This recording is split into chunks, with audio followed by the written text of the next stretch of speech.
I woke up with a start, confused as to what had just happened. Whatever I heard in the moments before, it sounded like Koro and like he was trying to communicate. Or maybe he was trying to warn me about something, about a man in red who controls time. It was at this moment I noticed that I was in my bedroom with Charlotte standing beside my bed. Oh, good, you're up. I was beginning to worry since it's getting kind of late in the morning and I hadn't seen you. I was just wondering if you were going to be getting up anytime soon. In any case, good morning. What? Boss wants to see you downstairs. Charlotte turned to leave in a hurry, like she had somewhere to be. It was almost as if there was a twinge of panic in her steps. I wonder if something had spooked her.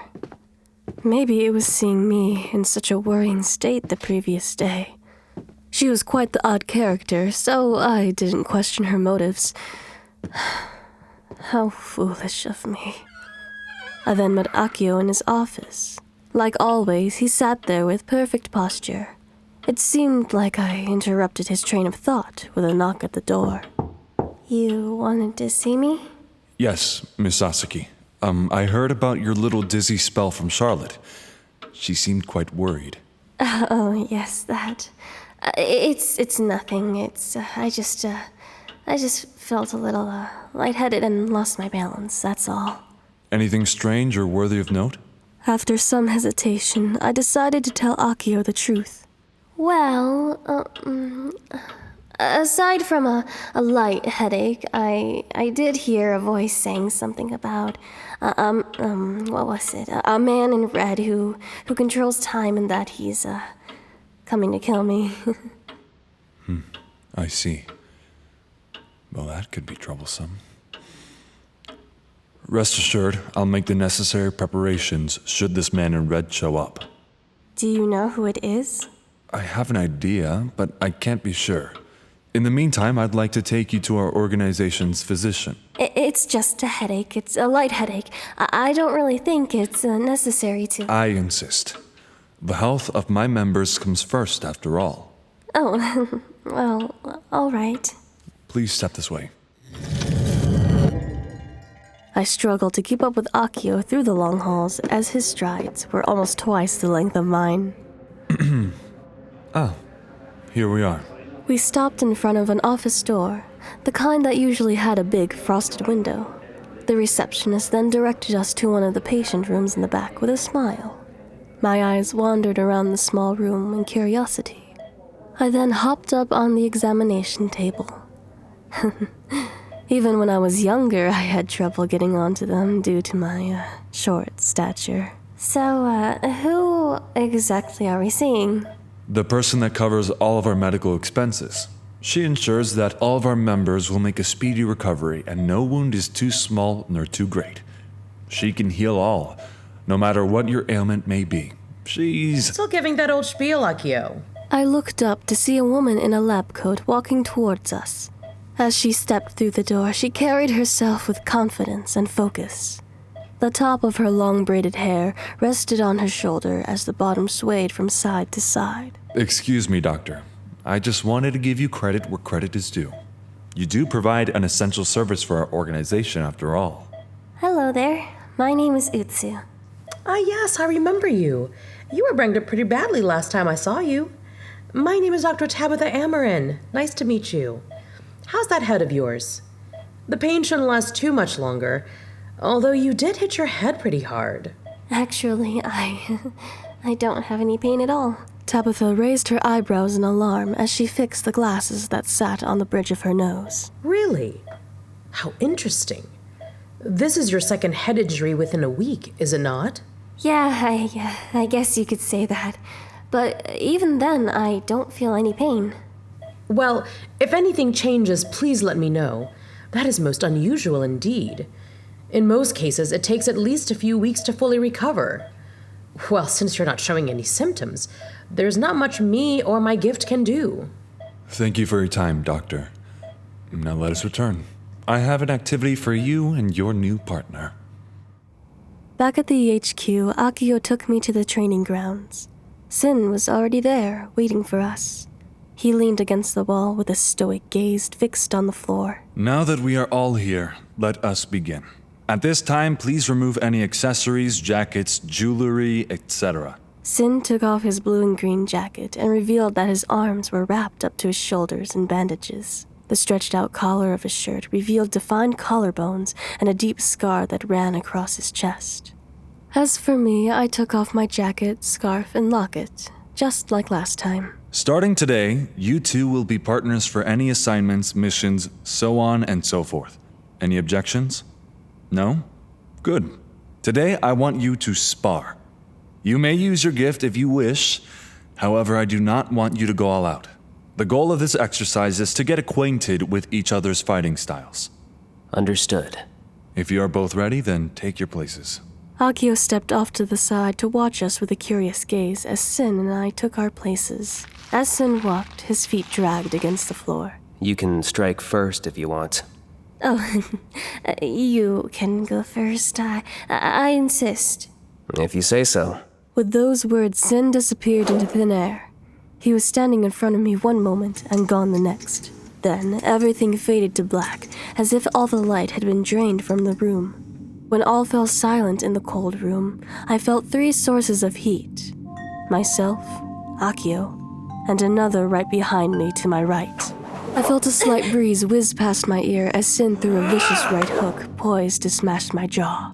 I evaded and immediately used the same trick Koro used on me before.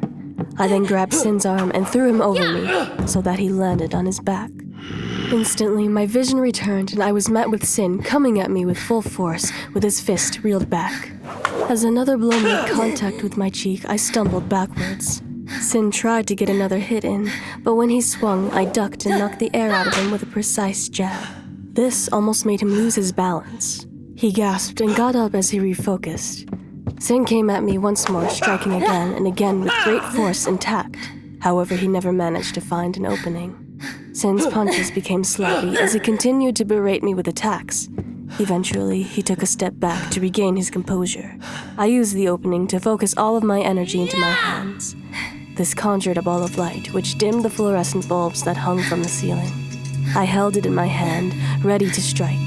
Sin, on the other hand, was already running at me at full speed and was heading straight for me. When we locked eyes, he seemed to stare right through me. Once he got close enough, he leapt into the air and reeled his fist back, primed for the kill. Just as he was about to strike, a portal appeared in front of me. When the dust had settled, Sin stood behind me, with a small crater in the ground where his punch had landed. I think that's enough for today. A great start. Now tell me, what did you learn about each other's fighting styles? I will say you are very strong, persistent, and actually quite scary at times. But your head seems to be elsewhere. After I landed that kick on you, your attacks became a little less coordinated. You can take a hit. Your hand-to-hand isn't bad either.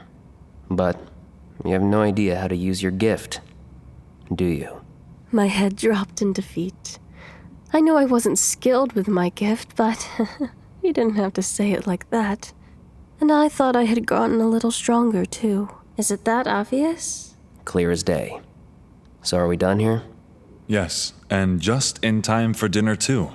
Let us go to the dining room. Sin and I followed Akio back to the door that led to the elevator. As I put my locket around my neck, I noticed it was unusually warm, making my stomach twist. I brushed it off and told myself it was nothing as I followed Akio and Sin through the doors. When we arrived at the main floor, the smell of roasted meat filled the air. We followed the enticing aroma all the way to the dining room, where Anoru and Charlotte waited for us.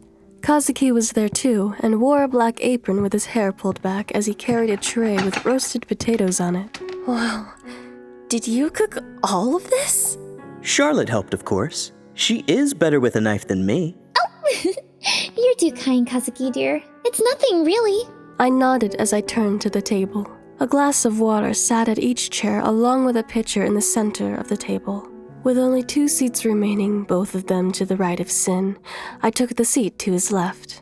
Kazuki then took the last seat next to me after setting his apron to the side.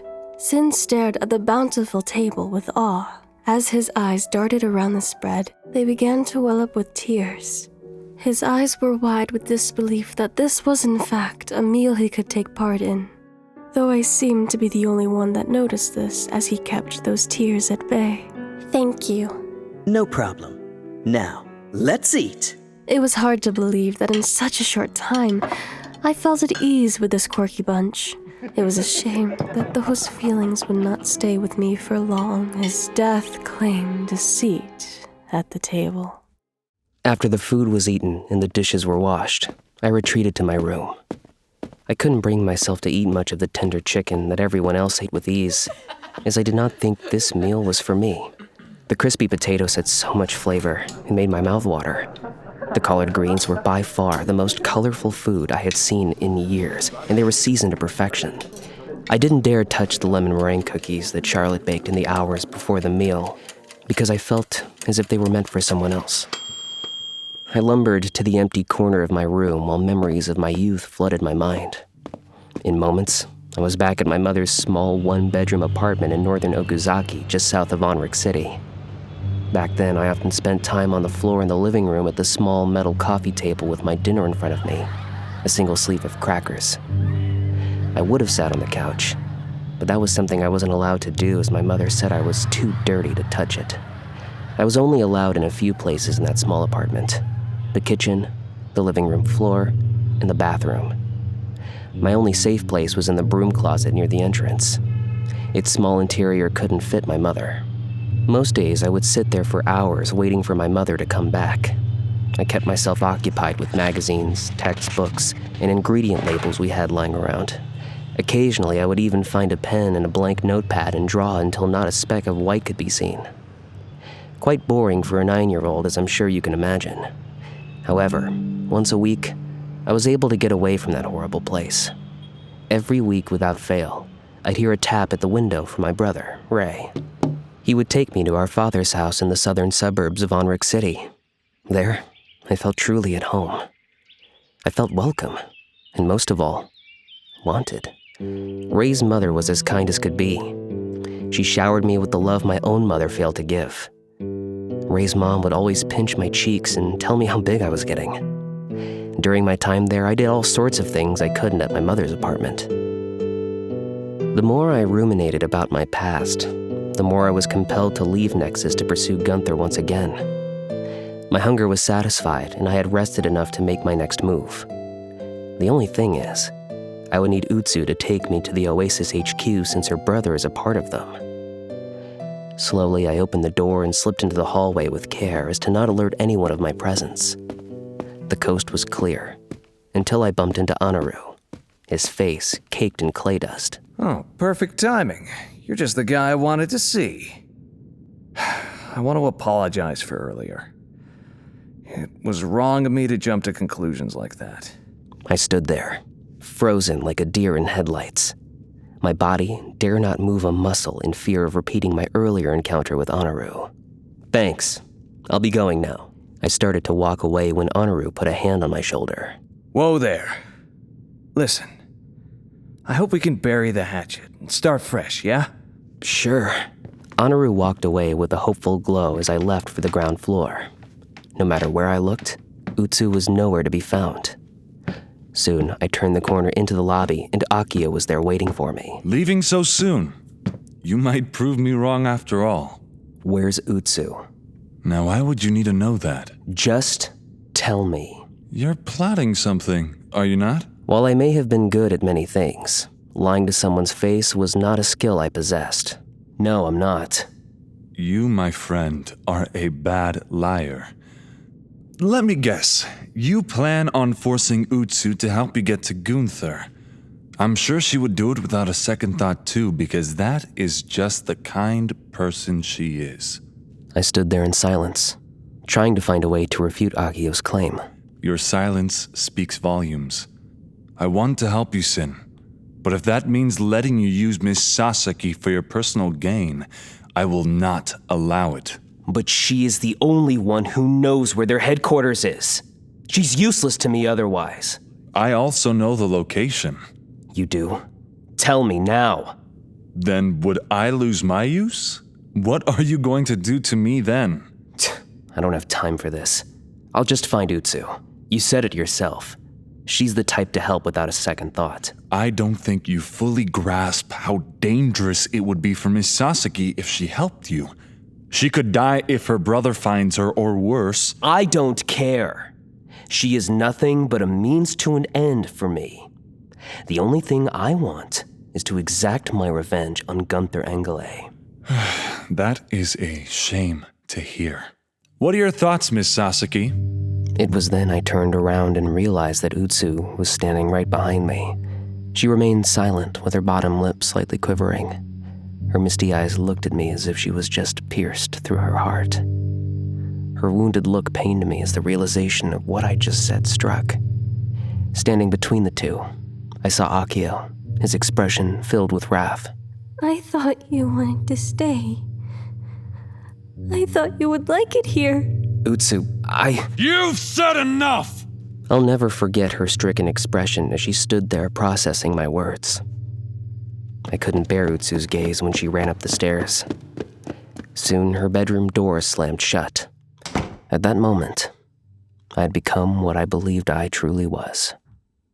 A sin. I hurt someone who had been nothing but kind to me.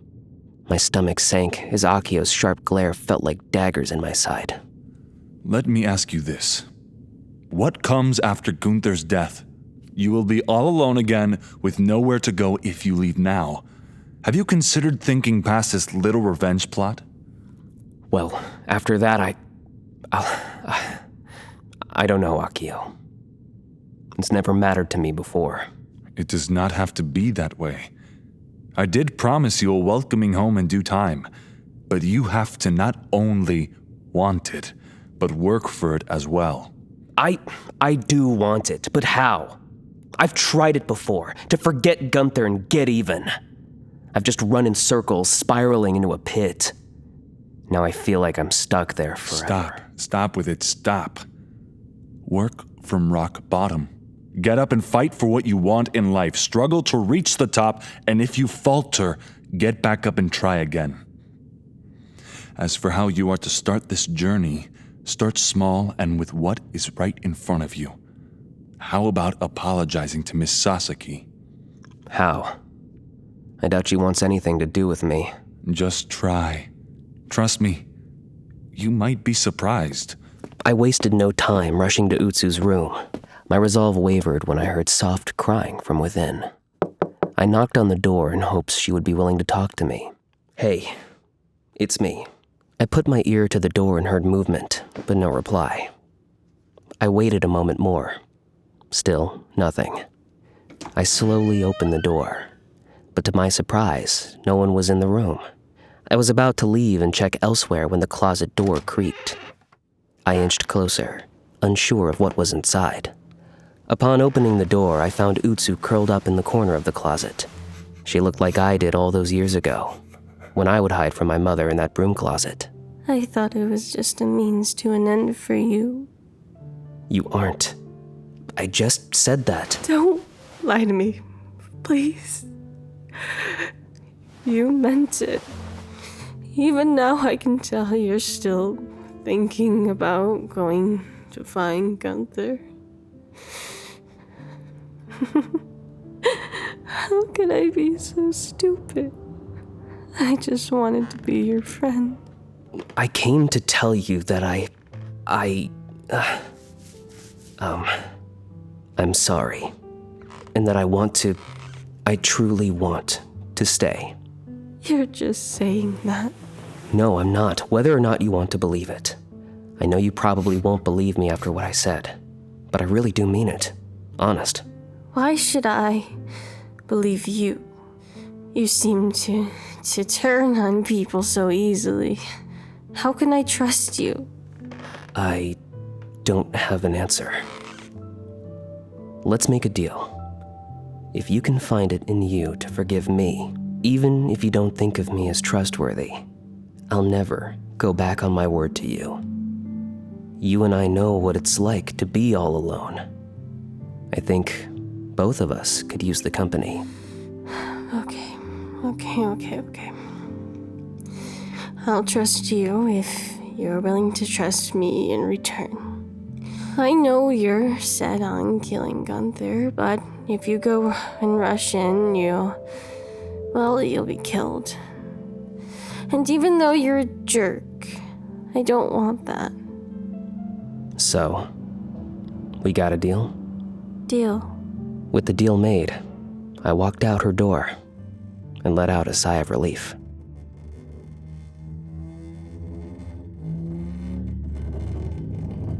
Meanwhile, at the Oasis HQ, I was dreaming of the wish I made before my hometown was destroyed. It was our 13th birthday, but it was also my 13th birthday. Although, it didn't feel like it. I couldn't have anything to myself back then. Everything was always about her. Utsu was the perfect child. Something I was not. It seemed as though she outshined all my achievements. Our parents always praised Utsu and showered her with love and affection. One day, I finally snapped. Around the time we finished junior high, applications for high school started being sent out. In the end, Utsu had been accepted into a prestigious high school known for harboring only the best. Meanwhile, I had just missed the mark and didn't make it in. I had worked so hard, too. I just wanted to be as good as Utsu. It's okay. I'm sure you'll do great no matter where you end up. I'm sure Mom and Dad are already proud of you. In that moment, I only saw my sister's words as pity, degrading my worth as a person. I convinced myself that she thought I was lower than her. Why couldn't I have just been happy for my sister? You can drop the act, you know. I know you don't care about me. You're only nice to me because you have to be. Mom and Dad are too busy with work to pay attention to me, and everyone at school hates me since the accident. That was not your fault. Gareth was just being a jerk, and things just got out of hand. It was an accident. Yeah? Tell that to his parents and the school board. They're the ones you should be convincing. They're trying to send me to that death sentence of a prison. You know I wouldn't last there. We'll figure this out, okay? If we just show them that you aren't a threat. You think I'm a threat? No, Truth be told, I wish everyone around me would just die. You don't mean that, do you? I do. Especially you! My footsteps could be heard a block down as I stormed off to my room. There, I sat on my bed, frustrated at the world. I looked up at the moon through my window, wishing it would all go away. I let out a heavy sigh as I slipped under the covers of my bed and drifted to sleep.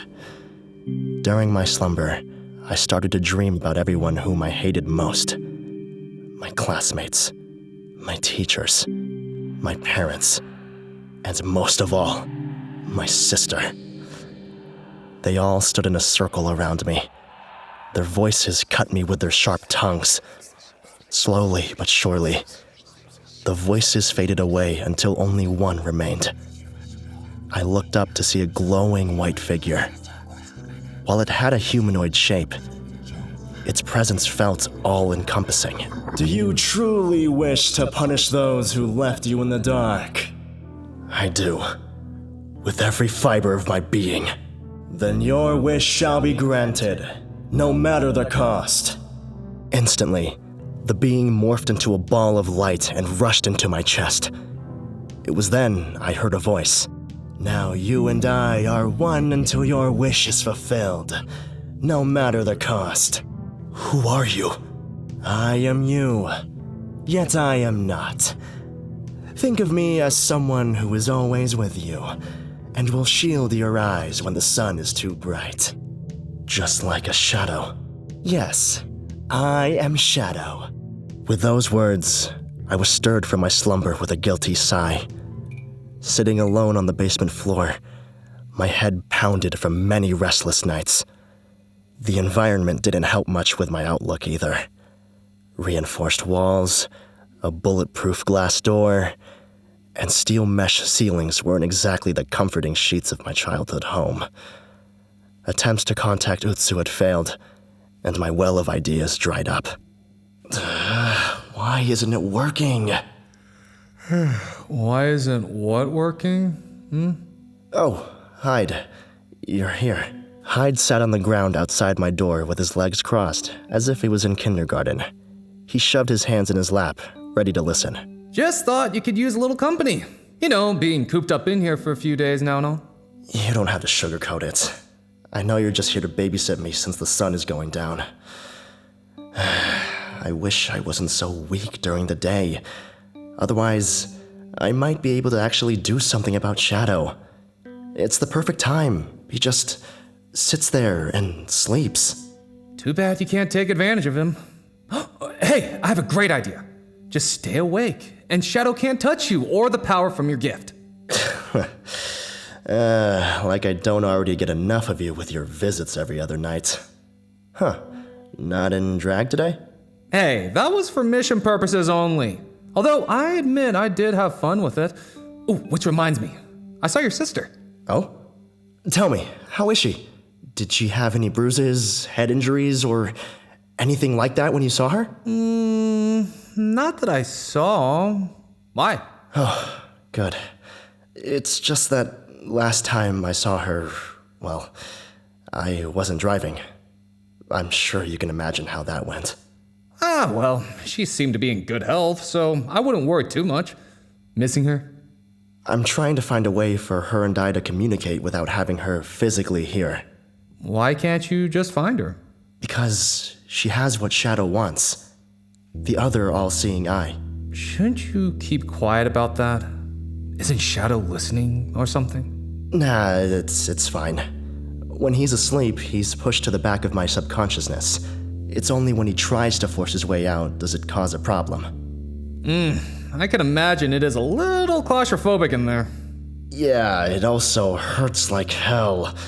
I can't exactly force my way into control like he can. He's just stronger in that way. Maybe a walk would help. You know, to get you out of this hole for a while. You know the rules. I can only go out if I'm accompanied and have a significant reason. That was just a suggestion Athena made. It's not like you're forced to be in here. She may be the boss, but I am in charge now. Well, at least until she comes back. Yeah, I know. But she's the one who keeps the government from going after us. I would think that she'd be a little upset if I left without a reason. Besides, I want to be here. I want to protect everyone, even if it means spending the rest of my life in a cage. Hey, the sun hasn't gone down yet, and you'd be accompanied by me. If Shadow does decide to come out, then I can just use my gift to take us back. It'll be no trouble at all. I guess so. Ooh, great. 1 sec. With blinding speed and many loud clicks and turns, Hyde opened the many locks on the chamber door. The large door slid open with a hiss as Hyde pried it open. Okay, let's get out of here for a while. The setting sun coated everything in a warm glow.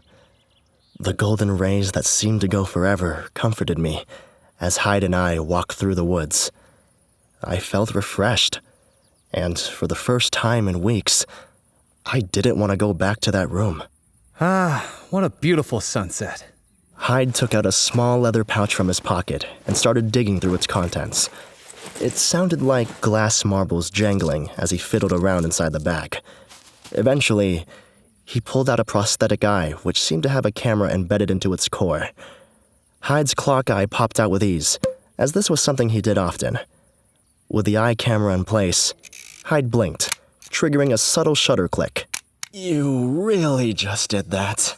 What? I gotta make use of my little trinket somehow. You know how long this took me? Months. You can't get a little gadget that can take pictures in 4K without a little blood, sweat, and tears. So many tears.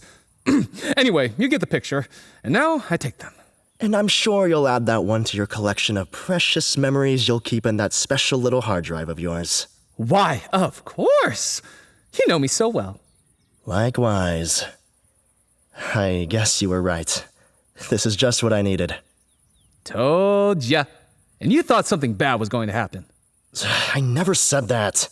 Come on, it was written all over your face when we left home. Well, aren't you a perceptive one? I guess I'm still thinking about how to get to Utsu. Can't help you with that one, I'm afraid. It's not like, well, it's not like you can use that room you're in to talk to her either. I mean, come on, it's just a room. Whoa, wait a minute. That might work. Yes, that's it!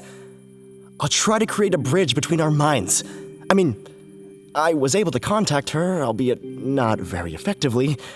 There's only one problem. I need her here first. I was just joking, but let me guess. You want me to be your errand boy? Not what I was thinking, but not a bad idea.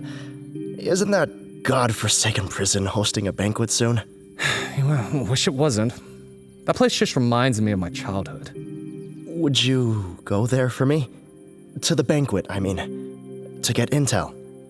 Shadow has been unusually quiet and it worries me. I just don't want anything to happen to Utsu. Please. You can count on me.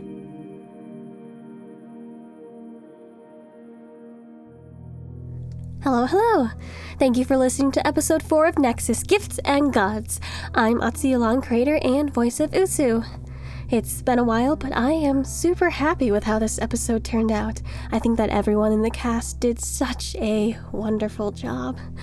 Speaking of the cast, thank you so much to Alex Mitz as Sin, Richard Weber as Akio, Josh Portillo as Hyde, and the newest addition, Duran Bakat as Koro.